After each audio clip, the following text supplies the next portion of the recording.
আসসালামু আলাইকুম রহমতুল্লাহি ওয়া বারাকাতুহু। প্রিয় ভিউয়ার্স, আশা করি সবাই ভালো আছেন। হাজী গোলাম মোস্তফা এগ্রো ফার্মের পক্ষ থেকে সবাইকে সাদর আমন্ত্রণ। এখন দুপুরবেলা আমরা আমাদের গরুকে দানাদার খাবার দিচ্ছি।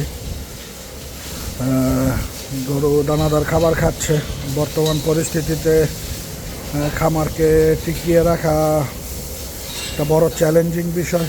গোখাদ্যের লাগামহীন দাম, গোখাদ্যের দাম প্রতিদিনই বেড়ে চলেছে।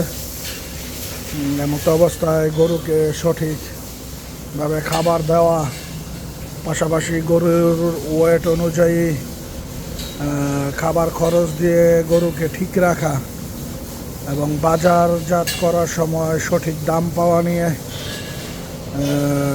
এখন খামারিরা খুবই চিন্তিত। মহান রাব্বুল আলামিন সমস্ত খামারির সহায় হোক। আপনারা সবাই ভালো থাকবেন, সুস্থ থাকবেন এবং আমাদের খামারের জন্য দোয়া করবেন। ধন্যবাদ সবাইকে। সবাই ভালো থাকবেন। আসসালামু আলাইকুম।